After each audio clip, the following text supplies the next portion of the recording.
every Pokemon card ever. That's the mission. Over 20,500 cards printed across decades of Pokemon TCG, from base set holos to modern alt arts, promos, trophy cards, special deliveries, obscure regional exclusives, everything. And I'm down to just 99 cards left. 99! This isn't just a collection anymore. This is a full-blown journey.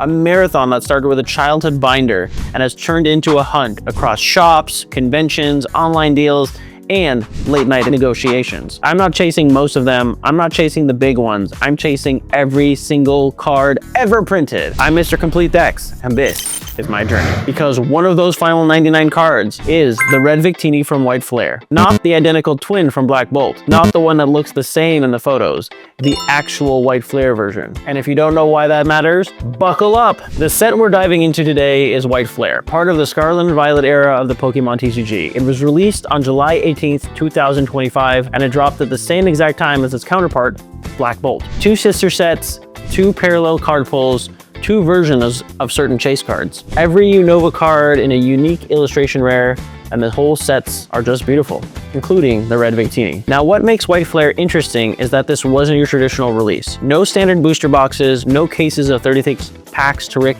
endlessly. Instead, Pokemon distributed the set through specialty products. You had the Elite Trainer box for MSRP around $49.99, packed with booster packs, sleeves, energy cards, you know, the usual accessories. You had booster bundles, 6 packs per bundle, retailing about $26.94. Then there was the Unova poster collection, hovering around $14.99. Mini tins at $9.99. Sticker collections, illustration collections, especially the Victini one, that range from $14.99 to $21.99 for the product. So if you wanted to rip White Flare, you were buying bundles and ETBs. No sealed boxes. That alone made singles tighter chase cards even harder to pull. And speaking of eras, the Scarlet Violet era as a whole has been absolutely stacked. It kicked off with the Scarlet and Violet base, then rolled into Paldea Evolved, then Obsidian Flames, and the massively hyped special set 151. After that, we saw Paradox Rift, Paldean Fates, Temporal Forces, Twilight Masquerade, Shrouded Fable, and Stellar Crown, each adding IRs, SIRs, and meta-defining EX cards to the mix. This era brought silver borders globally, rebalanced pull rates,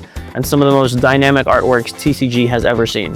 And now, White Flare and Black Bolt sit in that lineage. They're the last sets released in this whole era. So back to White Flare. The chase cards in the set, they're serious. At the top of White Flare's value list sits the Red Victini. It's a dramatic, high contrast card that's instantly become the face of the set. That's the one we're hunting today.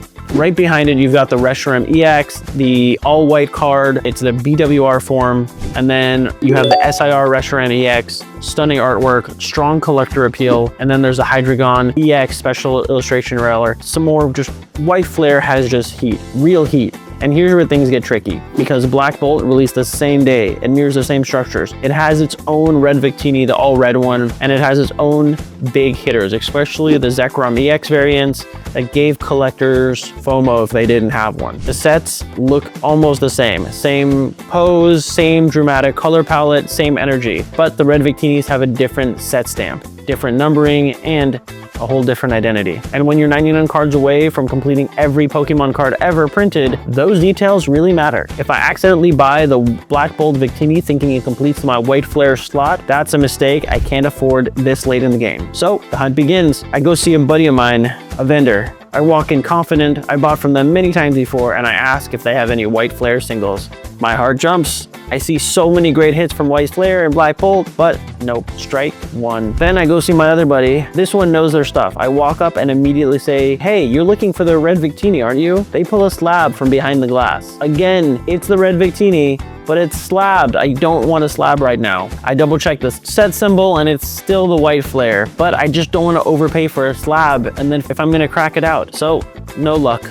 Strike two. Now we head over to my guy Eric over at Rip'n Hits. This is a shop I've done tons of business with, and I walk in and I tell them straight up, I need the White Flare Red Victini. It's one of my final 99 cards I need. They nod. They say they might have one. They pull it out. My pulse spikes. It's the Red Victini. I am so hyped. But when I look closer, it's the one from Black Bolt, just like I feared. Again, 3 vendors, 2 Red Victinis, and 0 White Flares that weren't slabbed. I leave frustrated, but I'm not defeated, because when you're chasing every card ever made, you don't quit at 3 stops. So I come back the next day after Eric texted me. Same counter, same crew. He comes in and says, hey, we got something in. They slide it across the glass.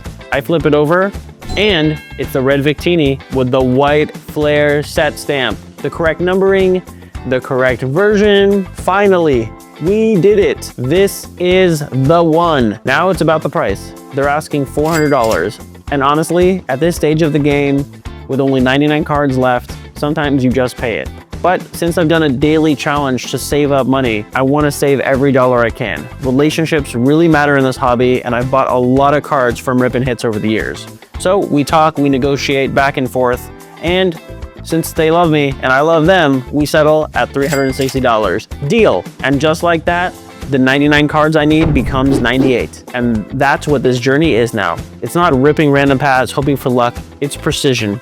It's research. It's double checking step stamps. It's building relationships with vendors. It's knowing the difference between two visually identical cards released on the same day in parallel sets. It's the grind at the finish line. Out of all the cards in the Pokemon TCG, only 99 left when this episode started.